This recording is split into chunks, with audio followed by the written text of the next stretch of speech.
Mitä tulee maailmasta 2012, me kaikki kuollaan. Onko tarkkaa päivämäärää? Loppu. Mitä Eikö siis maailman se sodan, ei kun maailman loppu, ei sota. Maailman loppu. Joo, 21.12. Ei tuu jouluaattoakaan. En saas vittu lahjaa puhelinkin saatana soi. Vittu mä haluan olla rauhassa, kun maailmansota, ei jumala. Maailman loppu. Maailman loppu. Mä en vastaa saitin.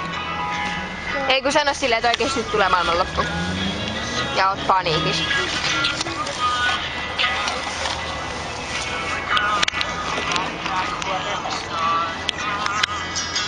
Moi! Joo, arva mitä mä tuun sinne yöksi, arva mitä mummo. Maailmanloppu, arva mitä. Maailmanloppu tulee 2012.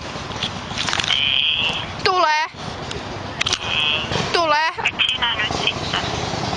Kiva. Mummo, kiva tulee maailmanloppu. Sen takia mä lintsasin oikeesti tulla maailmanloppu tulossa. Mä ajattelen, että ei tarvis käydä kouluun enää, kun ei kuitenkaan pääse minnekään töihin, jos maailmanloppu tulee ennen kuin mä täytän 18. Ei, sinä pääset töihin ja kaikki vielä tulee lapsi. Minä en saa mitään syytettä, että minä lintsasin, kun mä oikeesti luulen, että tulee maailmanloppu ja enää tarvitse käydä kouluun, koska ei pääse töihinkään. Mistä se semmoista on kuullut? No mä katsoin, mun kaverit katsoi dokumenttia netissä lukee ja apua oikeesti mummo. Ja lauantaitkin tulee koulupäiviksi. Meen kouluun huomenna, jos ei tuu maailmanloppuun. Sun pitää jotenkin todistaa, ettei tuu. Ei, mut mitä mä voin tehdä nyt? No sun pitää tehdä silleen, että oikeesti mä haluan viettää kavereittani kanssa loput 4 vuotta, 3,5 vuotta oikeesti sen takia, koska mä en näe enää stikin mun kavereita. Älä puhu hassuja, lapskulta. Semmoista on sanottu satoja kerran. Oikeesti? Mä oon ihan paniikissa mummo, oikeesti. Mutta missä sä nyt olet? Mä olen kaupungissa. Mitä? Mä oon kaupungissa. Miksi sä sanoo kotiin nyt? Mä en mene kotiin yöksi, mä tulen sinne yöksi. Mä en tuu yksin arvo minkä takia. Sen takia kun se on maailman loppu. Joo. Mutta että me jutellaan asioita. No missä se nyt on? Mä oon kaupungissa, mä soitan sit kun haetaan. Niin, mä menin sanoa Marko, että hän ei joisi. Joo, Jonna tulee meille yöksi, siis ei tää Jonna. Ei saa tulla, Jonna, herra Jumala, sen eikä ole haukkunut vaan niin. Arvaa mitä? Tulee maailmanloppu, mä menen sitten huomenna kouluun. Maailmanloppu tulee huomenna ja arvaa mitä, se ei ollut se Jonna. Sä et tunne sitä Jonnaa, joka oli. Se ei ollut meidän Jonna. Ei saa tulla, eikä tule tänne pois.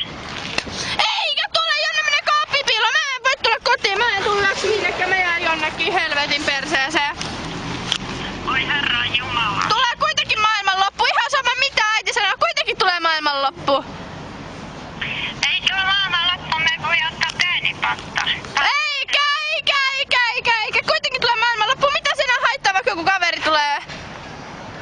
Oi herra Jumala sentään. Kyllä sun täytyy mennä kotiin katsota, jos Jonna pääsee sitten. Miksi et sinä voi nyt tulla? Voin tulla, mutta Jonnan pitää kans tulla. Koska maailmanloppu tulee ihan sen haittaa, vaikka Jonna tulee. Kris, oliko se sekonon lopullisesti nyt? No en ole, kun kuulin kavereiltani. Oi herra Jumala sentään. Mun täytyy viedä lääkinen, niin sä oot ihan sekaisin. Jos usko kaikki, mitä sulle puhuu. Oikeesti, mä itekin luin netistä ja katsottiin dokumentti. Dokumentti! Amerikkalaiset olivat tehneet sellaisen jutun, että aurinko niinku sammuu. Juu, se tapahtui miljoonia vuosia sitten. Ei kun siinä sanotaan, että se niinku aika nopeutuu jotenkin ihmeellisesti. Joo. Kiva tulla